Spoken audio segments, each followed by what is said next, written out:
I pray to God to give energy we need to keep Jamaica and our people firm and strong. Stand up, labor rights. Stand up for justice. Stand up for truth. Labor rights are proud of their party.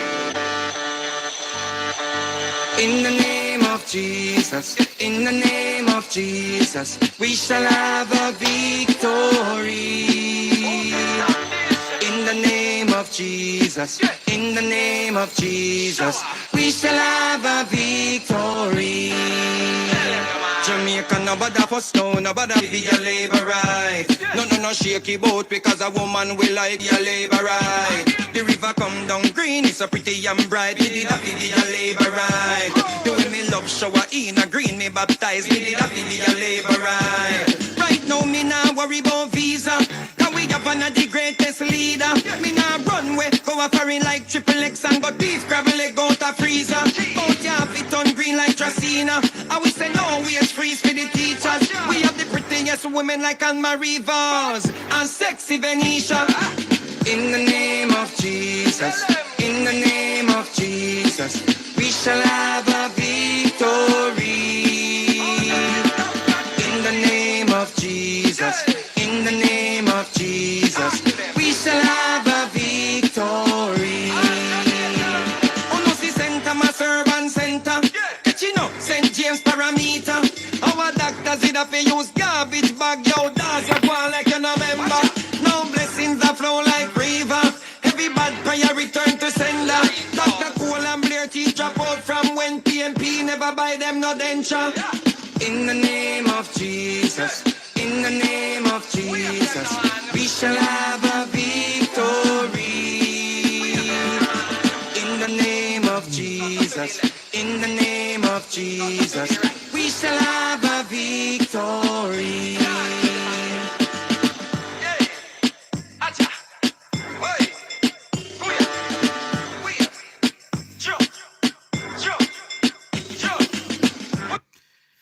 Good evening, Libra Roots, and good evening to all other comebacks watching this channel. Welcome to another episode of Political Hard Talk. I am your host, none other than the greatest Labourite alive. Good evening, my people. Good evening. Me miss out the last part of the swearing in, my people. Me drop asleep. Me tired just be.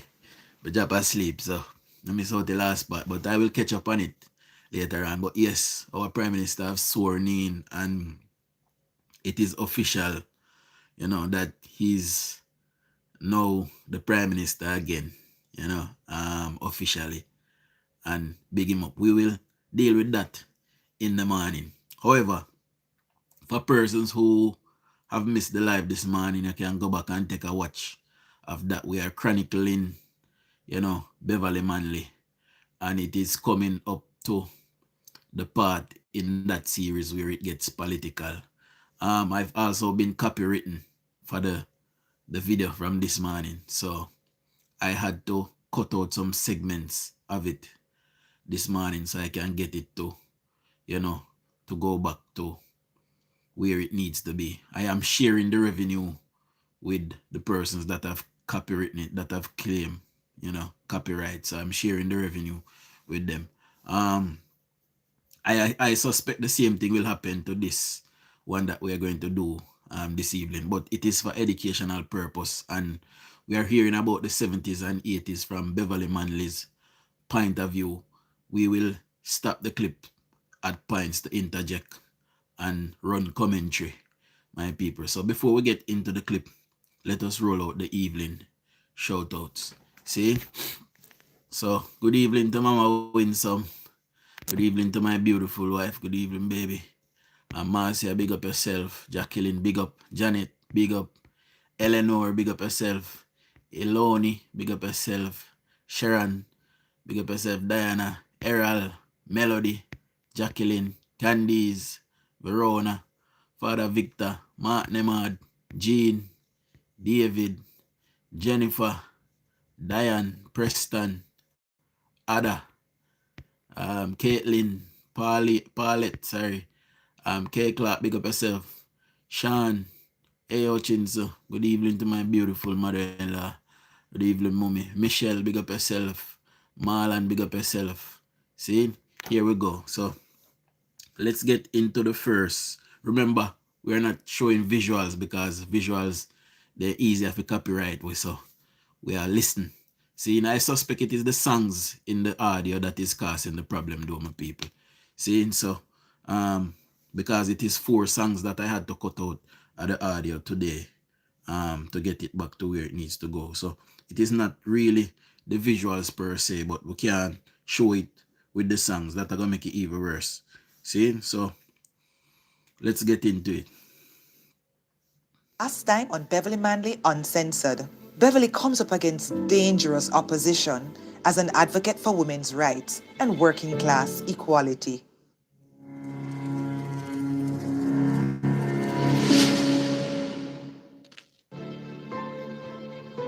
Big up yourself in a Pauline.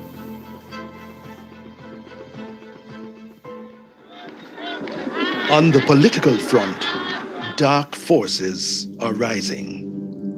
Michael and Beverly's democratic socialist visions are being thwarted by powerful opposition from local and international sources. Michael and Beverly stand at the crux of the Cold War conflict between the Soviet Union and the United States. Most countries are forced to pick a side. I want to listen to this, and bear in mind that we listened to the clip this morning, and Beverly said that she and Michael took the kids to Cuba and Fidel cooked for them, and she was talking as if, she was in love with Fidel.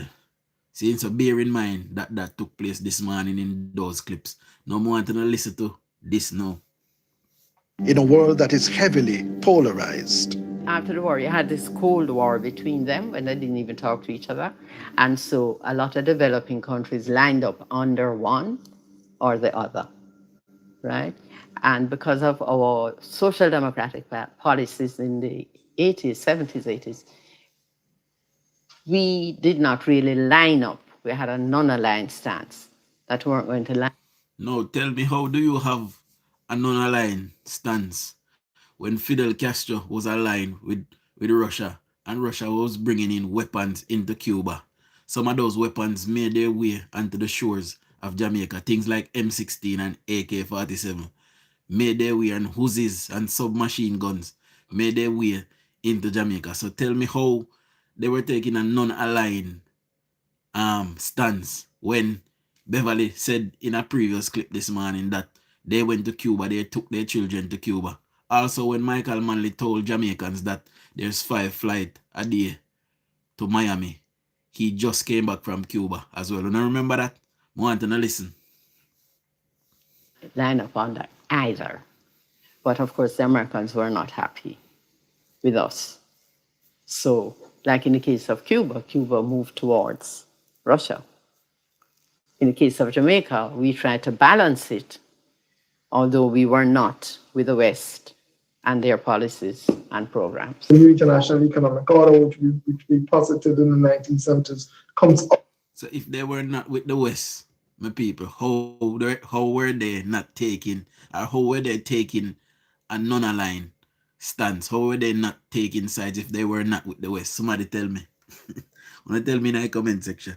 Out of that non-aligned movement, and Michael Manley and Julius Nyerere are key figures, and Fidel Castro are 3 of the key figures in thinking around the economic questions.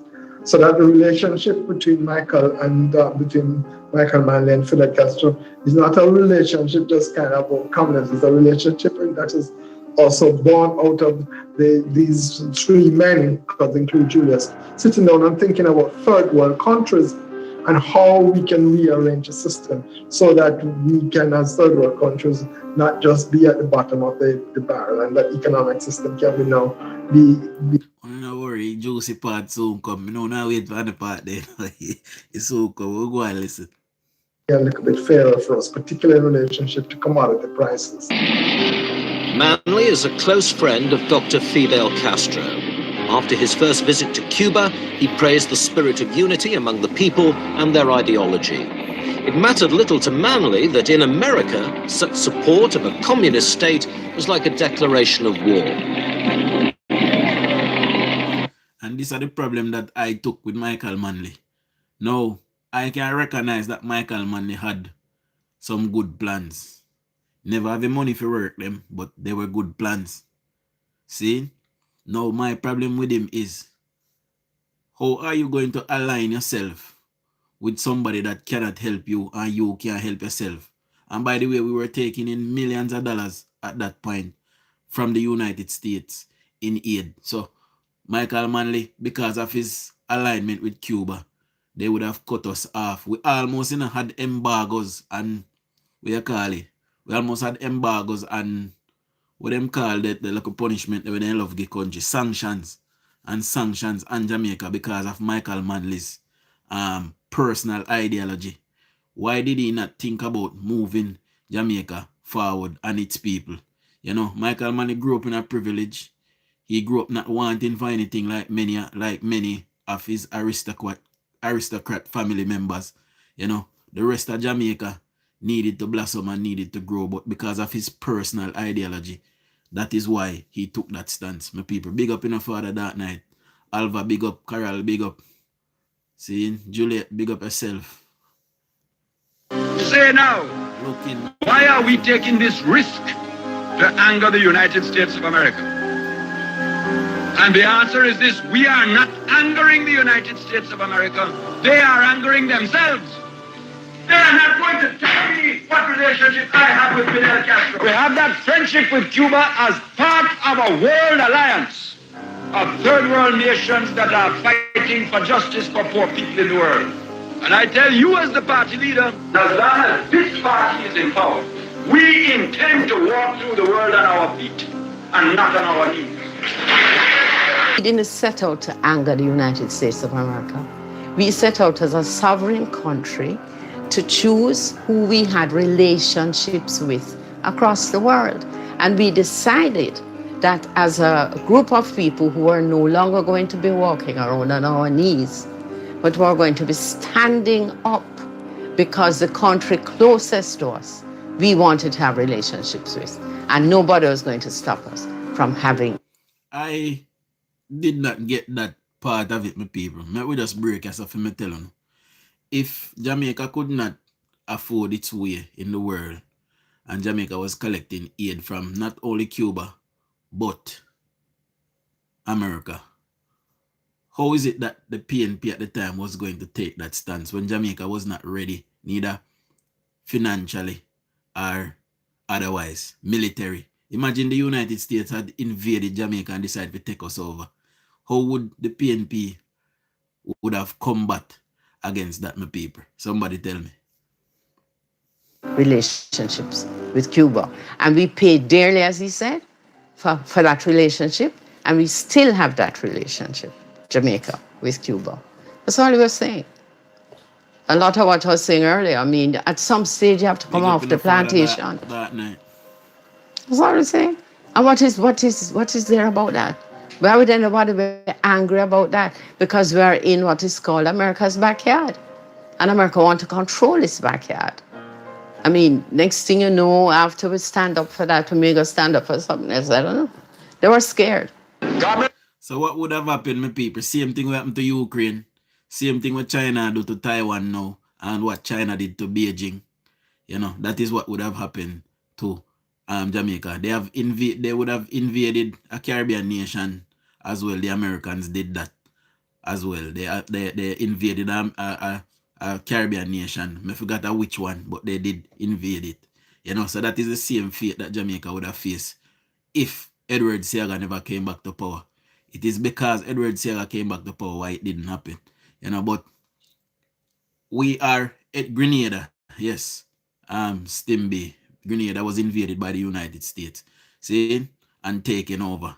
I don't think they stayed there very long, but you know, that is the same fate that Jamaica would have faced as a tiny nation that was not ready for war, did not have a war machine, did not even have the first bomb or grenade to throw on the sands. See? Also, when you are a leader of a nation, You have to lead for your people, them. You know, you not lead for yourself and for your own personal ideology. And that is what Beverly Manley and Michael Manley was doing at the time. But at the end of tonight, you guys will see what Beverly Manley did to Michael Manley, because Michael Manley, you know, could not stomach the fight anymore. You know, but we listen, we continue to listen. Comrades, I want to talk to you now about the word that you hear, destabilization. Is when a group of people set out secretly, cunningly, by plan, to mash up a country, mash up its discipline, mash up its good order. The main source of violent destabilization in Jamaica came from the United States of America through the CIA. And there are former CIA officers who talked about that at the time, and others who have written since that time, because a lot of the documents were classified until a certain date. I can't remember when that date came to an end right now. So we have the declassified files from the CIA.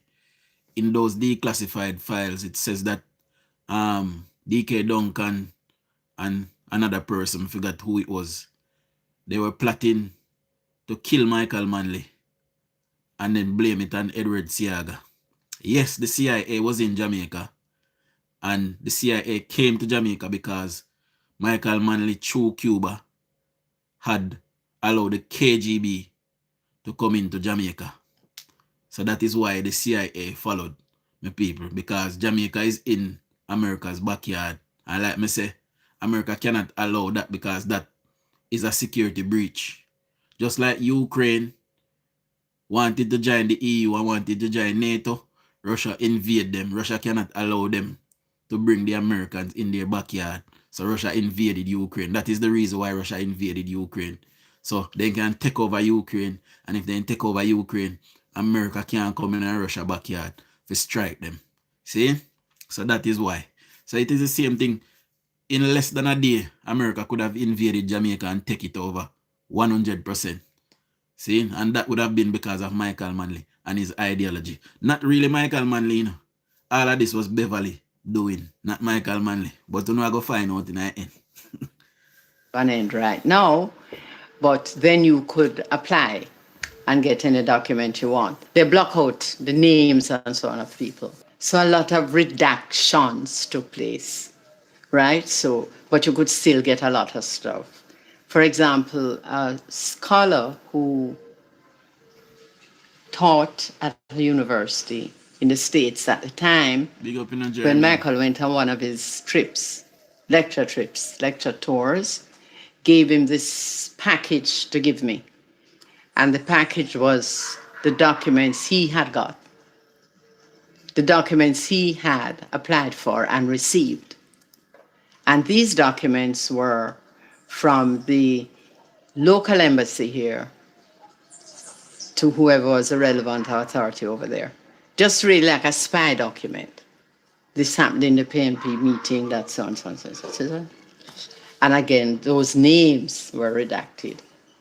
Like when they say a PNP senior leader and they put his name, they made sure that we couldn't get that name.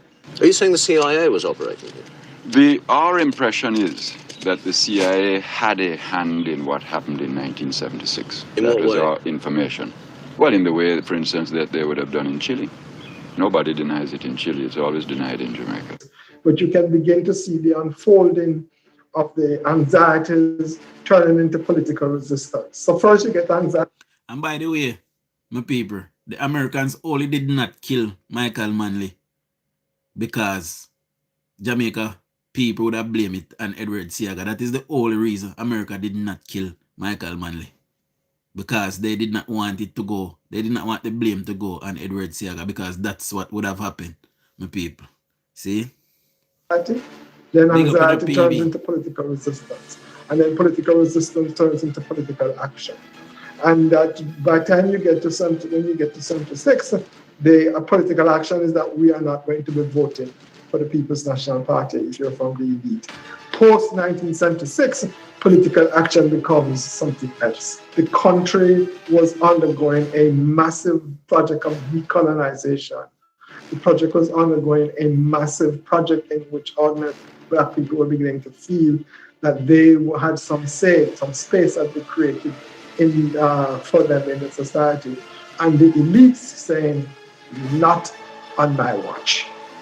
All of this happened not because the PNP just loved to fight. We had a purpose. And the purpose got us into a war. I think we were defending ourselves because a lot of the violence came in, it is said, through Siaga. In the 70s, I mean, JLP had guns, PNP had guns. Part of the party would get involved in those things. I couldn't tell you that I called a gunman and say, pick up the guns and go over there and kill. So everybody have for them part of the story, my people, but it is documented that the first person to be killed politically in Jamaica was a Labourite, killed by 2 PNP. So who started the political war in Jamaica? Was it PNP or JLP? Because it is well documented. You can look up here and find it. Say the first Labourite to be killed in Jamaica was killed by 2 or 3 PNP. I believe it was 3 of them. One of them got away, but 2 went to prison. See? So Beverly Manley is clearly fibbing here, my people. But obviously she have her point of view. But we can't listen. 2 JLP people. I can't tell you that. I don't even know anybody who did that. Michael said it. He said, I'm not. You're not going to be involved in certain aspects of the politics. The dirty aspects of the politics. It would be people who would know that they were the army on both sides. You don't call them that, but, you know, for example, when Michael would go on the road, he couldn't go on the road alone. It wasn't safe. If Michael Manley was not a popular leader, I think they would have killed him. You kill a popular leader, what happens in the rest of the country? Think about it. They couldn't deal with that. I'm deeply honored at the presence of the Prime Minister, Mr. Michael Manley, and his wife, Beverly.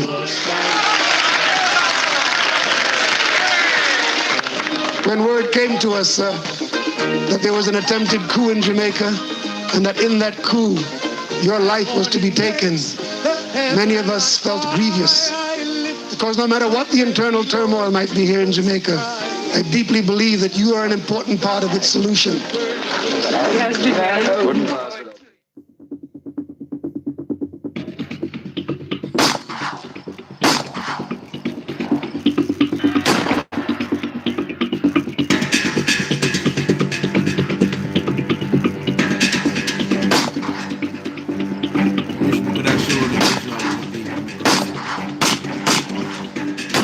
The conflict of powers also sparks rising political violence.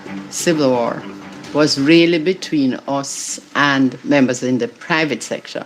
They formed what was then a private sector organization of Jamaica, which is no way the way it is now. Very enlightened now. In those days, they were really set up to deal with us. And they allied with the JLP, who were very much against what we were doing, and actually brought back the slogan about communism, which was in the environment before, but much earlier, decades earlier, I think in the 50s. They just brought it back and said what they're doing is communism. And in a society where education was low, literacy was there, you know, people tended to believe. And this cleavage, you know, between the PNP and the JLP, highly polarized. So if the JLP say it, the PNP say and if the PNP say it, the JLP. So that was very tight. In the late 70s, in the mid and late 70s, that violence transformed itself and became, in my view, not the normal tribal political violence, but became the violence now of destabilization, of trying to create a psychology of fear within the entire society. So if you remember from the earlier clip from this morning, Beverly say, if our head hotter, Michael Manley sent 5 doctors and she wanted to go to Europe for a day. And Michael Manley sent travel agents to set her up for a day. So in a democratic socialism that they were trying to enact, see, they said everybody would have been equal. So does that mean that you, as a regular person that is not Beverly Manley and that is not Michael Manley, if your head hurt you, would you get 5 doctors? And if you get up and you say you feel like you want to go to Europe for a day, would you be able to? Because as far as I know, the socialism that they practice at Cuba, Fidel and his family, they ain't good. And everybody else has suffer. See? But we continue to listen. In my view, there were internal forces that were doing this. I mean, the violence as a tool of destabilization was very heavy. At the time, Michael wouldn't admit it, maybe because he felt it could save our lives if we didn't admit it. But he knew. He knew it was being done. It was being done in terms of the media in the United States and how the headlines that they had in the United States media about Jamaica. Some horrible things. I think at least 3 attempts were made to assassinate him. In the mid-1970s, the economy crashes. Oil prices are sky high. The foreign exchange reserves are low. The dollar begins to devalue. Government spending is high relative to tax receipts. Ongoing migration heightens, and we lose businesses and highly skilled labor. Typically, countries in this position seek financial support from the International Monetary Fund, also known as the IMF. Borrowing money from the IMF requires structural adjustments, such as significant reductions in government spending, which would ultimately bring ongoing social transformation initiatives to a halt. I was scared for Jamaica and where Jamaica was heading with the IMF because people could see it right up front in their face. It's not something somebody had to tell you about. You know, you could see what was happening in Jamaica. But at the same IMF debate, he asked me if I would stay home. It's the only time he asked me and not come to the meeting. And I said, no, I have to come because he knew I was going to be against the decision. So, let me just tell you in case you don't know, a lot of the decisions that Michael Manley took during the 70s, it was because of Beverly and her encouragement in doing so, you know? So a lot of the decisions wasn't his, it was Beverly's decision. But we know how to learn. And the women at that time were a very powerful group in the party. And I made what I was told was a very powerful speech, which ended up, if I remember correctly, with me saying that he should think of Natasha's generation and how his decision today would impact upon her generation. I think those were my last words. The vision they have for Jamaica begins to collapse. Michael is unable to lead the country towards democratic socialism.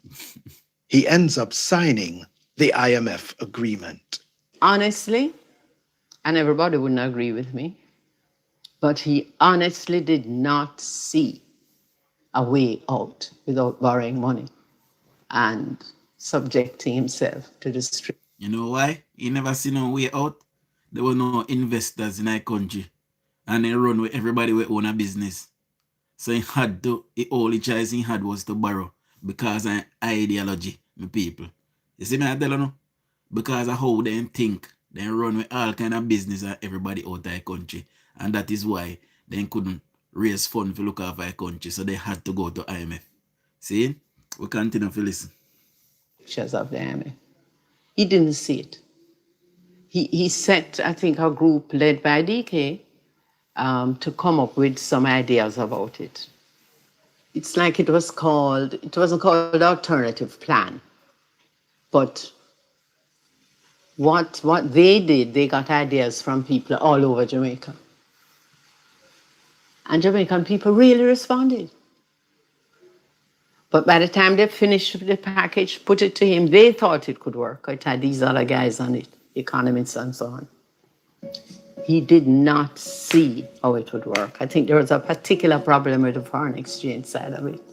As part of the Democratic Socialist agenda, the People's Emergency Production Plan was conceived as a path to making Jamaica more self-reliant. So listen, because when PNP tell you the story, then tell us, Michael Manley did that try to make things self-reliant. All right, it's only after the country crash.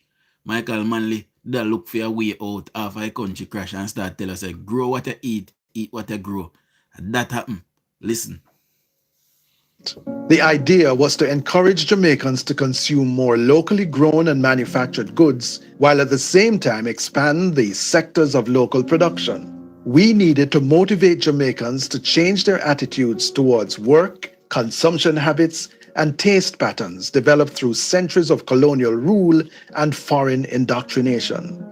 The overriding objective was to locally produce the maximum amount of goods and services consumed by the masses to minimize the need for foreign exchange. There were 6 major focus areas for the production plan: agriculture, eat and grow local; manufacturing, produce and consume locally made goods; construction, utilize local building materials like natural woods; fuels and energy, focus on solar, water, and wind energy rather than oil; manpower and employment, educate and train all good policies, my people. Michael Manley had. All of these are good policies, great policies.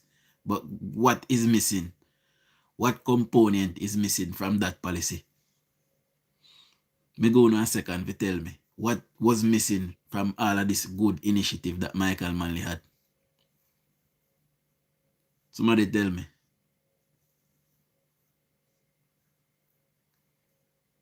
Tell me now. There were no market and there were no money. Because if you don't have no money, how you go buy the goods? And if you don't have no money, how you go buy seed for plant? Because if you don't have no money, how you go buy equipment, farming equipment? How you go build factory? How you go do all of these things? There's no capital in our country. There's no reserve in our country. Michael Manley crashed the economy. So while he had good plans, it wasn't workable because he did not have the capital. Because of ideology and how he think and how Beverly think. But when I go soon to say Beverly did I think that way there and not Michael. Educate and train a world-class workforce. Foreign economic relations. Build international relationships with like-minded Eastern European and Third World countries, as well as strengthen relations with China. The PNP envisioned building an equitable economic system that was not dependent on international capitalist structures.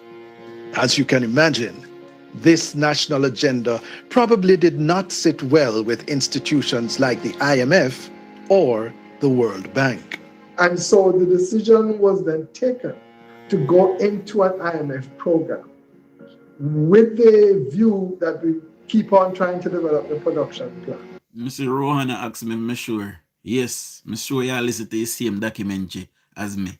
I'm sure you hear them say the economy crash and Michael Manley had to go to the IMF.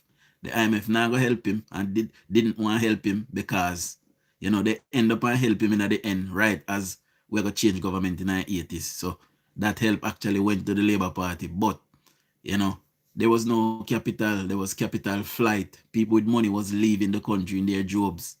People with business was shutting them down and leaving the country.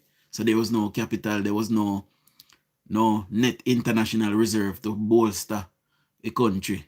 See? So, Shanice, me just see you block UN. Just you hide. You put UN in a timeout. UN I wanna win. I don't know if I accident to do it by. Yes, but Michael Manley did not make this lady vagina roll him. And that did happen. See? and then to also do the reforms. That didn't work, and to be honest with you, objectively, it couldn't work. Because once you are in the IMF program, that's it. You can't find a way around it and through it and so on and so forth. There's very strict set of conditionalities. After a while, IMF came to mean is Manley's fault. So the opposition was able to switch it on us, so that when you had a hard life, it was Manley's fault. It was very clever. IMF.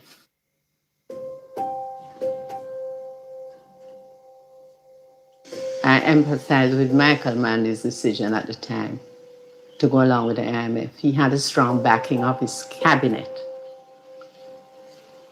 They could not see an alternative. And sometimes a leader takes a decision, takes a risk. Even when you think that something may not go the way you hope it will go, but you have to take a decision. It's funny how PNP always come on the live and tell me, say, I don't know what I say, and I don't know what I talk about. And then I hear me say nothing. I people them they hear attack, and me analyze it. Me not dummy. Me not dumb like a uno. Me not sheep. Me just a follow. Me can analyze and listen to and learn for myself. See? That's the thing about leadership. And he was a risk taker. The price is murderous.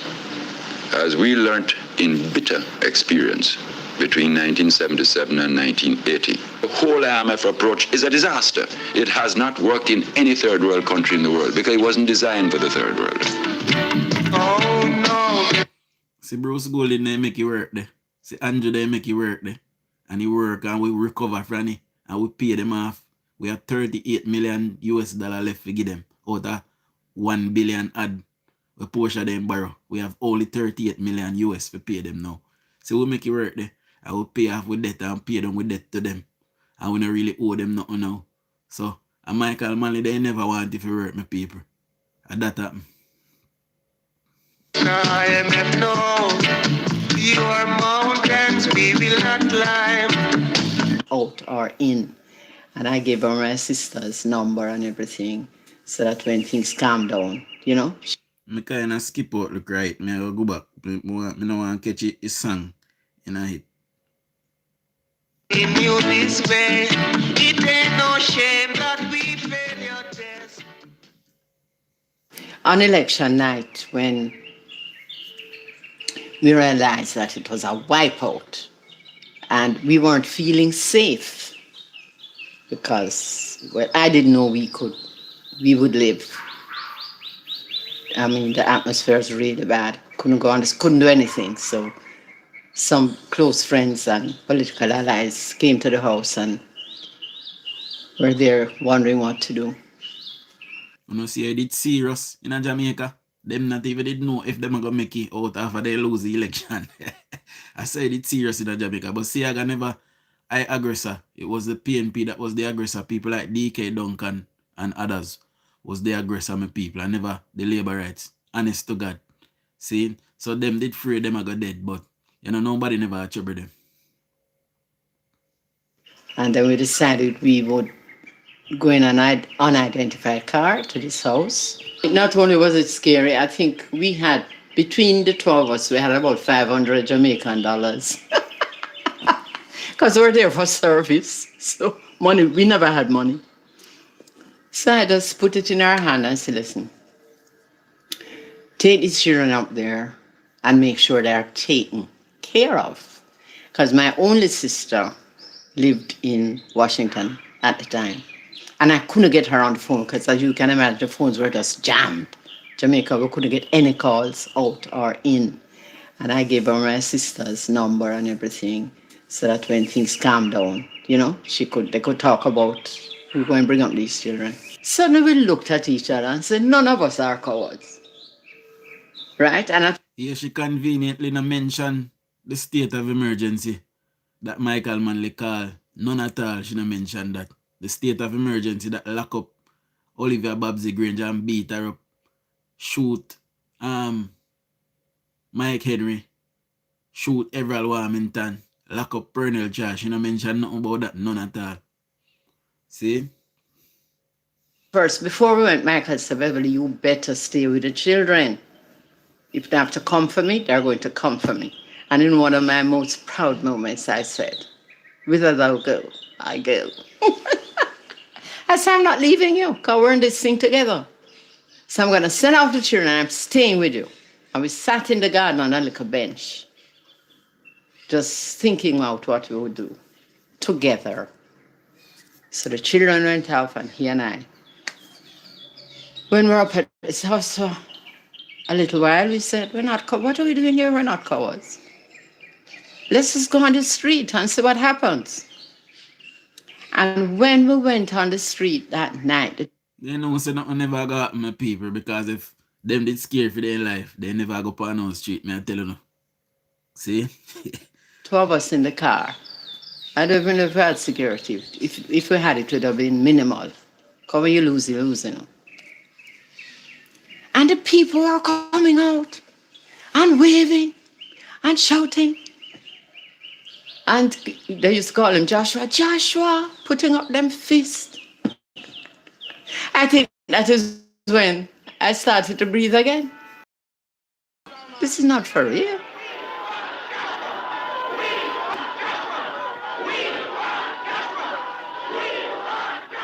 So in a sense, the people, you could still have admirers and supporters out there. In the meantime, the difficulty in politics fractures Beverly and Michael's relationship. Anything broke up my marriage. You had part one I hear a come now with the mix up. It was the tension of the ideology, the ideological outlooks between the left wing and the right wing impacted on our relationship, because I grew left. I kept growing left. Now, as a leader of the party, he was like center left. I felt every marriage had come to an end. He did not. So he was really fighting. All over politics, you know, because she gone to the left, you know, and Michael stay to center left, you know. That mash up the marriage, you know, my people. And she's not totally transparent. She hides some things what we know already. For his life, as he put it. So the letters would, I said, have you had a chance yet, darling, to think this through? How can I help you think this through? Do you want to go somewhere with the children? Should we move into a different house? Things. That's the kind of things he would write to help me to think through what was happening. He really, when I said fought, anybody who could get to come and talk to me, he got them to come and talk to me. If it was a psychologist, a psychiatrist, a good friend, anybody, people just kept on coming. But for me, it had ended. Beverly is disappointed because she is still a firm believer in the cause. Michael has failed. She casts her eye on someone else who might be better able to put up the fight. You hear that? Next time on Beverly Manley Uncensored, the scandalous affair and entanglement with Michael's political ally, D.K. Duncan. Beverly reflects on her life and the dreams deferred. She has valuable advice for the next generation. Don't miss the next gripping episode of Beverly Manley Uncensored.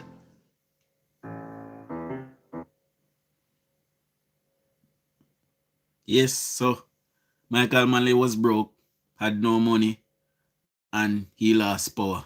So she moved on to the next man where she think could have, rise to the occasion. But, we gotta listen to the next part, the paper. See?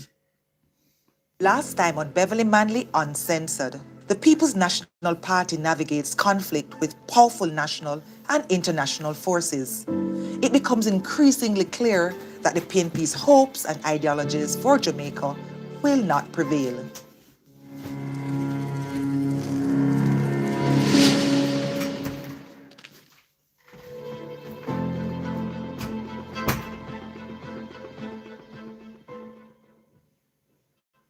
Beverly is disappointed because she is still a firm believer in the cause. Michael has failed. She casts her eye on someone else who might be better able to put up the fight. Dr. Donald Keith Duncan, also known as D.K. Duncan, was a dentist, legendary politician, social justice advocate, and political philosopher.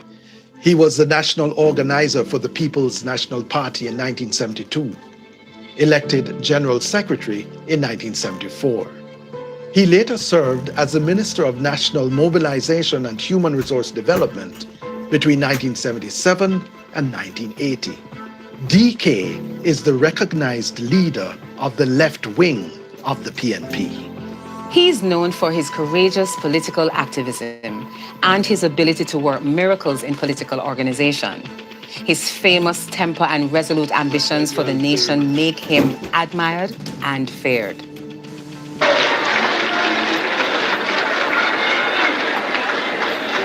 I intend on behalf of the People's National Party, on the instructions of the party leader and the executive,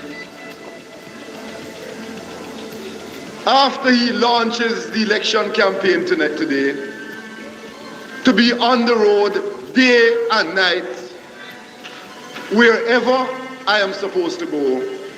And so for a long time, they won't hear from me because we're going underground.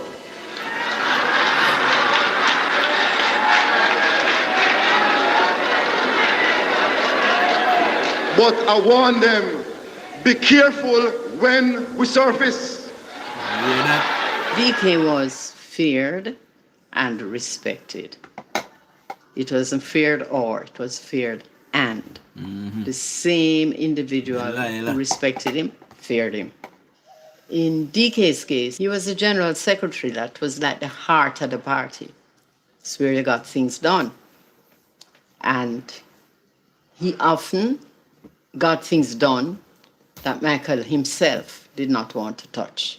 And you have to have it in your leader. You have to have some things where you have almost like a hitman.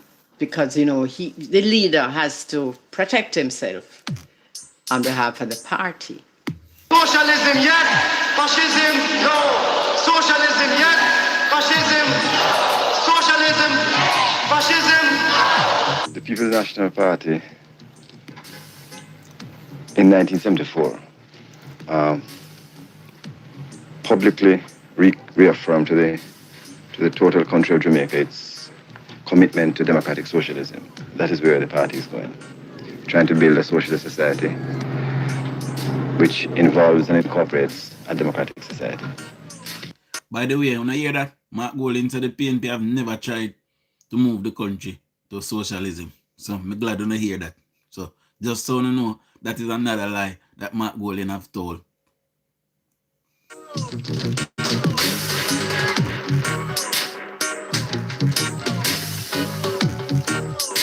Big up in the Dubai.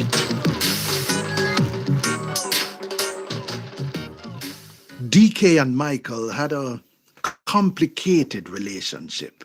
Long before I came into the picture, they had problems working together, and he was his general secretary. You're about long before she come in the picture, lie. There were ideological problems, there were things that DK would do, so Michael wouldn't have to do them. You know, they're always in a kind of wrangling. Suppose there was a protest downtown. The Prime Minister is not going to go down there to break it up. You have to have a man who you can send. Say, Duncan, I hear they're doing something down there, go and stop it. I remember in a previous clip, Beverly said she didn't have no knowledge and no have no strong man where you can just call. Now she admits DK Duncan was that strong man that you can just call and send. You know, listen, because she contradicts herself many times. I hear the man who used to run in that seat in the country, they're trying to push him out. And DK was very good at that because he was seen as a strong man with an army. So he'd go and sort that out and tell Michael everything's fine. So it got to the stage where some of the comrades thought he wanted to be leader. DK. I don't think DK ever had that ambition. But people felt that he wanted to overthrow Michael. When I remember the part there, you know, say, she not think, say, DK they don't want to be leader. So, I want to listen. Because I hear further down where she try to make DK the leader of the party. On the whole land. Whole heap of mix up a come. And that is when you would have had a problem with the people because Michael was so loved. You know, so I mean, he tells the story of some women attacked him. And showed one leader, one leader. Michael was traveling. My sister Shirley and I were in the house together, and he asked Maxine Henry Wilson, who he had had a long affair with, to call me. And Girl, they used to recycling and Pnp my paper. asked me to come to the party. DK is asking if you can come. The party was at her house. To a party at my house. She was even 5 minutes away from me. And I had no interest in him at all. So I said to Shirley, why? What? I wonder if he wants to have a meeting or something. And Shirley begged me not to go.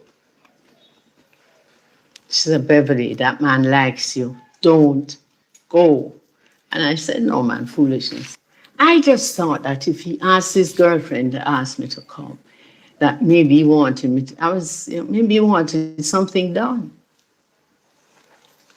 And she said, it doesn't matter, don't go. I've seen him look at you. And I think she came with me.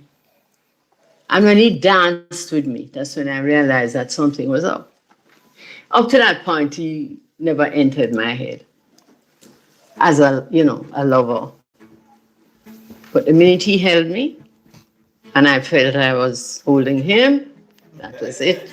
The bad boy image was one of the things that attracted me because he was so fearless. And it's like Michael was the opposite. Although he was having affairs, he was doing it in a decent way. DK had his people around him and all kinds of people. When he arrived, 30 people of a certain kind would swarm him. And I said, but this is more like me. This is more like me. I understand this, I get this. Sit down on somebody's back step. Michael would never do that. His brother did it, but he never did. He wasn't that kind of person. And as the meeting is finished, Michael headed home. DK was staying the night with the masses. But that is how it started off, because we're training PNP workers. He loved to drive, really loved to drive. Driving together to Montego Bay, Negril, just the two of us in the car. And we just sat playing music, I remember one of the songs that we really loved. I don't know if you know it, A Little House in Negril. You know it? Still brings a smile to my face. Oh, a little house in Negril. Da da da dee, da da da. I mean, boy, one thing I want to tell you, I always notice this, say, wicked people, they can't dead, they live the longest. If you want to live long, make certain say you're wicked. See? We continue to listen. So sometimes we'd end up in the grill at Rick's. We're naughty. Oh, naughty. I was still married. He was still married. From a little cottage in the green hill, I wrote these lines to you.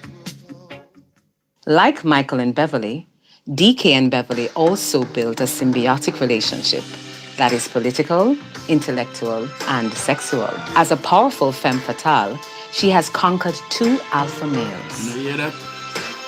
Beverly and DK's affair is complicated by the fact that DK is a close political ally of Michael. Them people glamorize being a slug and a tramp and a slut. Them glamorize that. But we continue to listen. and the husband of Beverly's friend, Grace Duncan. One of the things that we do as human beings, if you can hide something, there's a little thing in it. You know, it's a human being thing. Afterwards, you may regret it, you may forgive it, but in the moment, it's almost like a detective story. Is anybody going to see me? You know, where are we going to meet?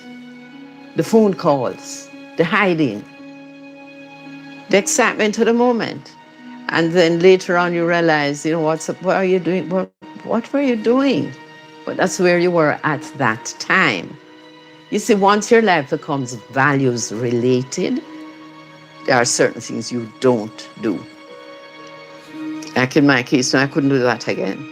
Not just because I'm getting old, but I couldn't do that again. I'm not into till death do us part. My mother was into that, and she really suffered. I don't know who wrote that, till death do us part.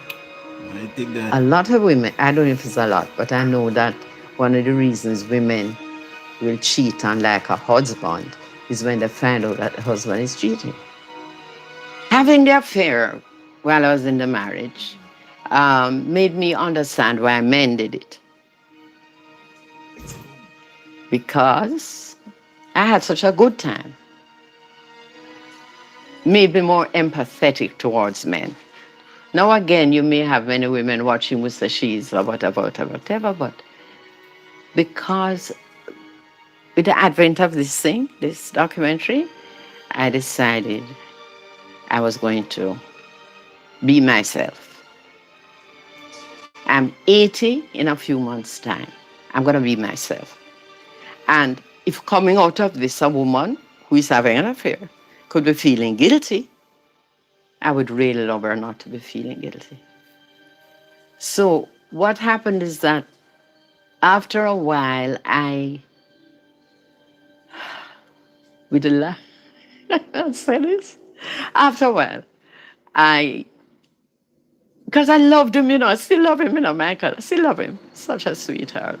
And then somebody sent him an anonymous letter to say, did you know that Beverly and DK are meeting every afternoon at such and such a place? And because he's the way he is, when he came home that night, he says, Beverly, I have a letter here. It's an anonymous letter. So normally I would not deal with it, but I had it checked. What he did, he had the place where we used to meet checked, which was a grassroots comrade's house. And she gave us a room so we could have somewhere to meet. And I said before you even read the letter, I've been dying to tell you. I've been dying to tell you, and I just couldn't tell you because I know it's going to hurt you. And I said it's true. And I can tell you how long it's been going on. I was always wanting to get to a stage where I wanted to tell him. And then I got up dramatically, I guess, and reached for my suitcase. He said, what are you doing? I said, I'm packing an overnight suitcase. He said, for what? I said, I can't stay after this. It's the end of the marriage. I cannot stay. I felt so guilty. But he took the suitcase away from me and said, you're not going anywhere. But I knew from that moment, it was the beginning of the end. I knew. He said that if I felt I had to continue with the affair, he would ask only that I stop meeting at the same place and that I be as discreet as possible until I got over it, for he knew I would get over it. An affair, he said, was hardly a reason to end the marriage. Whatever I had to sort out, he hoped I could sort it out. You know, listen to this, my people.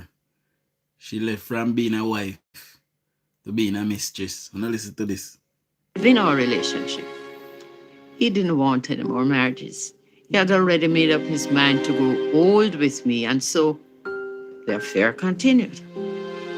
Michael's approach did not have the effect he had intended. The more I got to know DK, the more I was sure that I Oh, Jesse, wanted to spend the rest of my life with him. If I did not have DK, I don't think I could have left. I needed to have somebody standing with me. And he was also moved by the ideology because we didn't see where it was going. You know, it's like you had to give up a lot of it and you watch people suffering and so on. And he was very young. And there was a barefaced, well, he was, DK. No fear. Michael saw him with him, that's just too bad. I mean, he was just out there. The relationship was not a bed of roses because DK refused to leave Grace, even though Beverly left Michael. Okay. I used to leave DK very often. I broke up with him very often. When I say very young, all 100, I left him all the time. I wanted to clean up the relationship. And so I may have been the dominant one in the beginning who wanted to leave.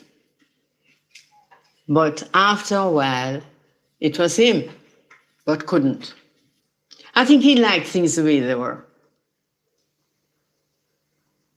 You know, because he had peace for both houses. Even when the two of them, Grace and himself, were like this, he could go there anytime. So that was a nice life. And by the way, Beverly and Grace was very good friends. And Beverly take Grace, man, same way. You know, he just hope me can't go. If anybody in there, they're in there. I mean, he was just, you cannot, I'm telling you, it's hard to describe.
Before he married Beverly 2 years later. Beverly and DK planned to re-architect the People's National Party towards the democratic socialist vision. Perhaps what the gentleman Michael is not able to achieve for Jamaica. When I hear that, Beverly and DK plan to take over Pnp. You don't listen to this. The rebel DK Duncan can. However, DK is never fully popular within the PNP. He was always a controversial figure. There are several things that mar DK's tenure in the party. DK never gets the support of the United States, which is a crucial ally for trade and international collaboration.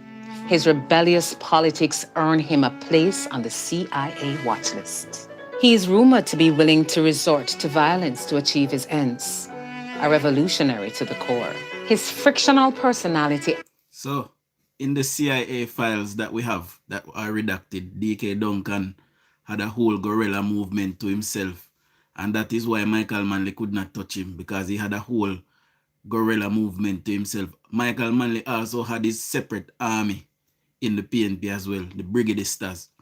See? So DK Duncan used to control half of the gun them in the PNP and half of the gunman. And Michael Manley used to control the other half. So they were two powerhouse man. See? But DK Duncan was the one who get down and dirty.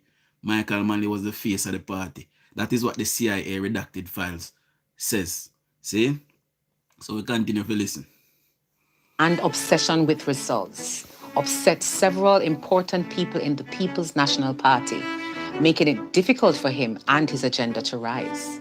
As a rebel, DK used to lay down at construction sites to agitate for workers' rights. And he marched into exclusively white and brown serving hotels with large groups of black people demanding to be welcomed and served. DK Duncan continued to pursue a life in public service through the People's National Party up until his death. His last achievement was getting water into a town called Jericho that had no water for over 40 years. I think about a year before he died, he had really felt his life was a waste of time. He and I talked about that, where we both felt that way sometimes when we look at the situation around us, you know. He just died, and I think people don't see him that way.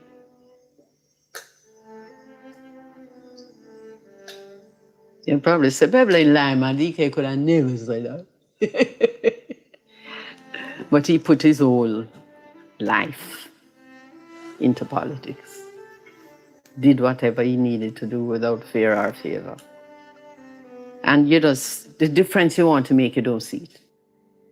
DK Duncan died in 2020 due to complications caused by COVID-19.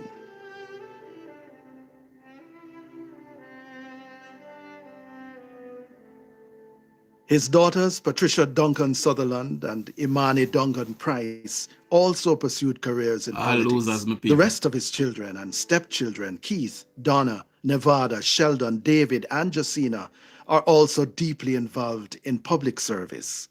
You know the Gramps Morgan? When DK died, I played it every day. They played it at his funeral.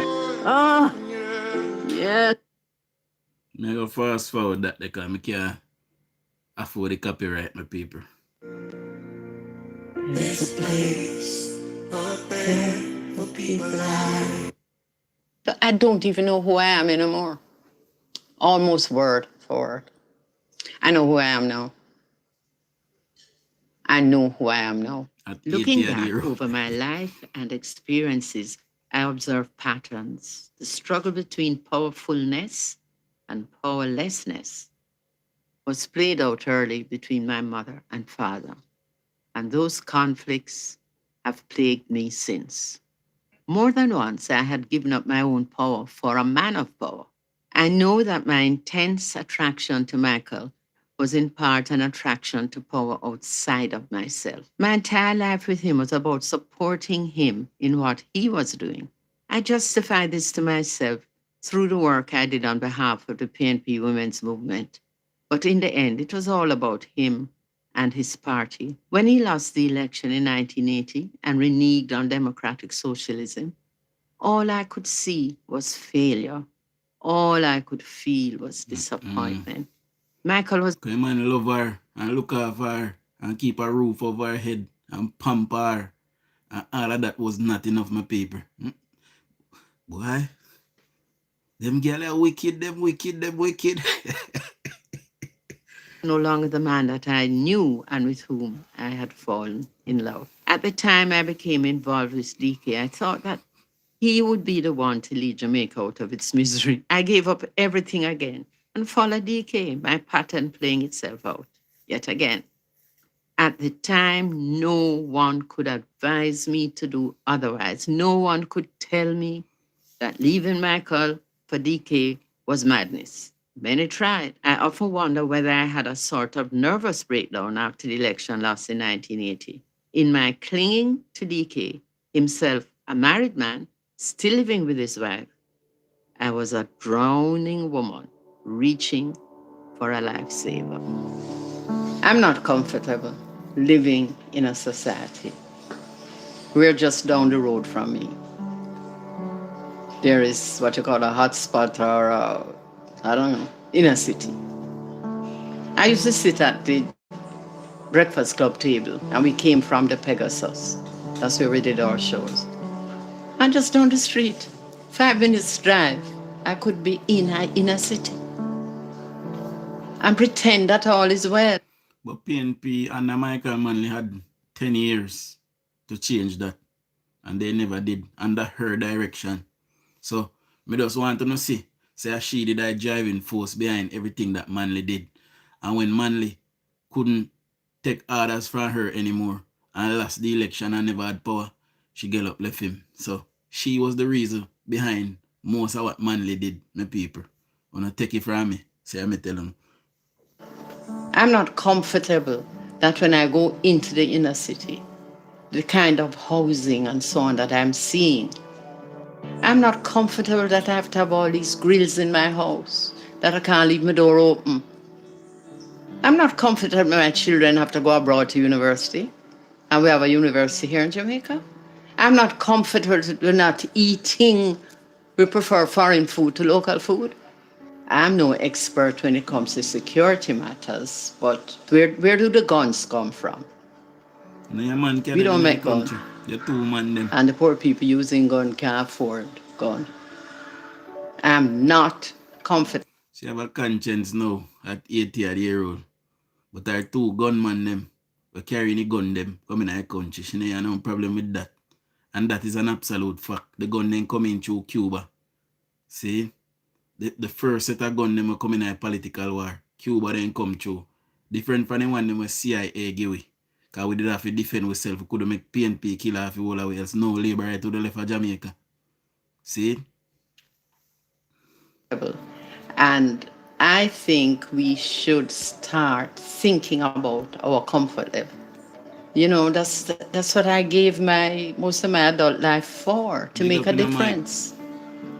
And how many years later, how many decades later, it's still there. We have to find a way. What I see happening to women and children, I thought the position of women and children would be far better than what I'm seeing now.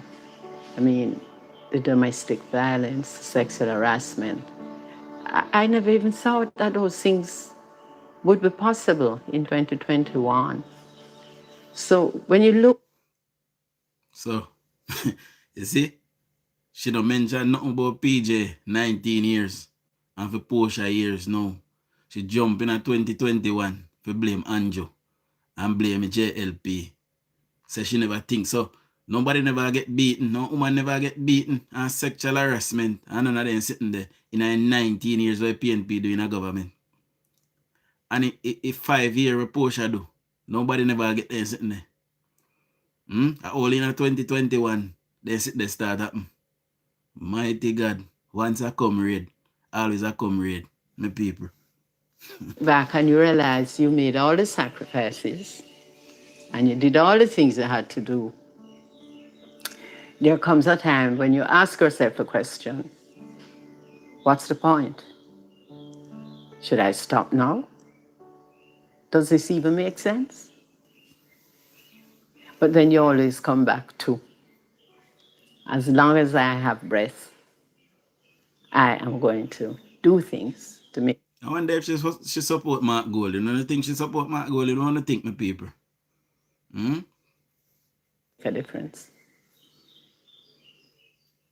Ask yourself, who still believes in a vision of Jamaica as a proud black nation standing on a foundation of social and economic justice for all? We find ourselves living with ongoing brain drain, a cynical populace, and low voter turnout. Have we already given up the dream as ludicrous and impossible? Many Jamaicans have made the choice to live as second-class citizens in faraway lands rather than stay home and build. Why? We need captains and soldiers in the cause. How shall we reignite and... Right, now we just any video this so, cause them a campaign for my life to get paid P. See it? But anyway, we cut it off this my people. Now, this documentary is a year old. So, because it is a year old, Jamaica has now achieved all of the things them that Beverly is talking about. Sexual harassment is down. Rape is down. Shootings are down. Murders are down. Thieving are go up though. And especially motor vehicle theft is going up. So no need to secure a vehicle. No buy immobilizer. Buy some steering lock and them little thing there and start securing a vehicle them. See? The theft of vehicle a go up. Larceny of animals a go down too. See? But all the things them a Beverly say never happen. Them happen now under Andrew Holness. I wonder if she support Andrew Holness or she support all Bucky Misa. See? But respect goes out to her for, you know, the role that she played in getting certain things done that was good in the time. You know, but all in all, she's still a hypocrite and she is a PNP, basically. Because I don't know how, no other way how to tell you. No. See? But you was not a part of the show, Passy. You was still missing your bed when JLP war burn out people house. There's no doubt, Larline, that the JLP did a burn out people house. Just like PNP did a burn out people house. PNP carry youth them down a Green Bay and massacre them. PNP burn out the people them are even tied home. PNP can people go dash in a mud lake and kill them. See? PNP have committed multiple genocides in Jamaica. Point to one genocide that the JLP committed in Jamaica. Just point me to one. Me can point it to 3 genocides that the PNP committed. So that tells you that when the JLP did a burn out people, they were doing it in retaliation.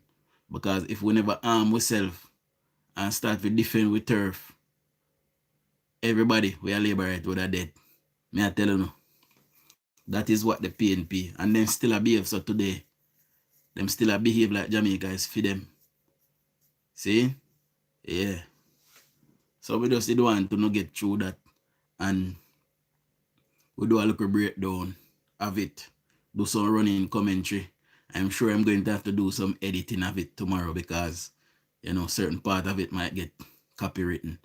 And PNP still, I go say, usurp this.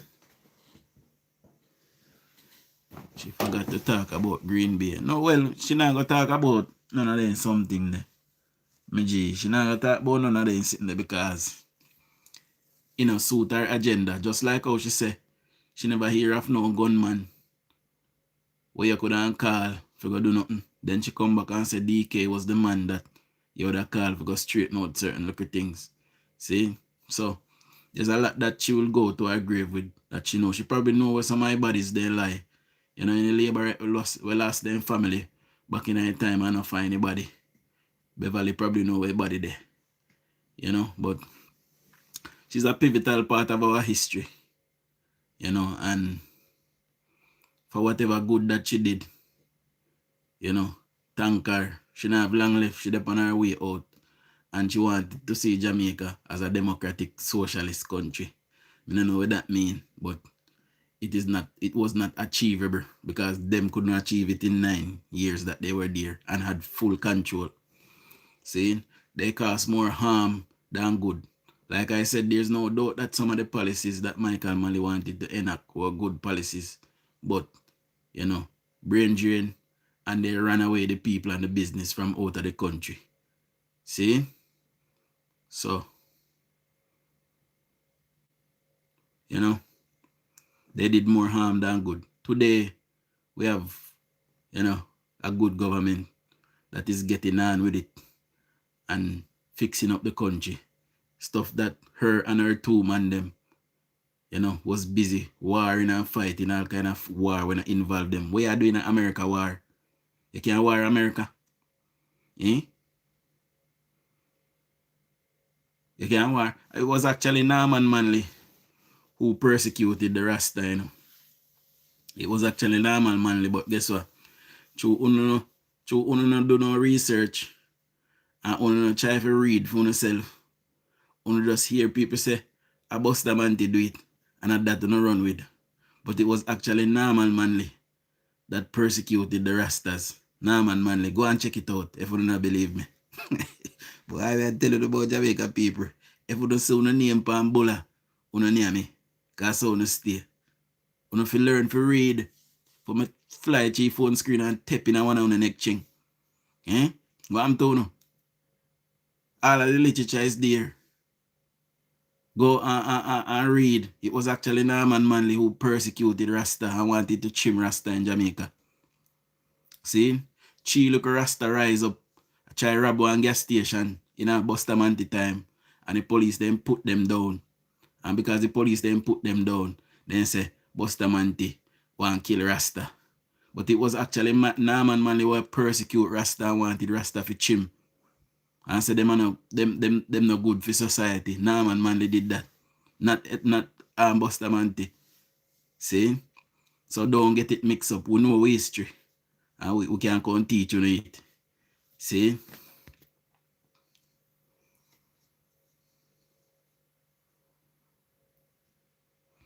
But anyway, my people, I did almost an hour and a half, you know. Tomorrow morning, we're going to go through the Prime Minister inauguration speech. See, we're going to chop that up tomorrow morning. And, you know, big up all 391 persons who is here. Please subscribe if you're here for the first time. Big up all 130 persons who gave me a thumbs up. I'm going to bed. I am tired. See, so big up on yourself. I'll soon 6 a.m. in the morning. See, Jamaica time. Big up on yourself. Much love. Shower liberate.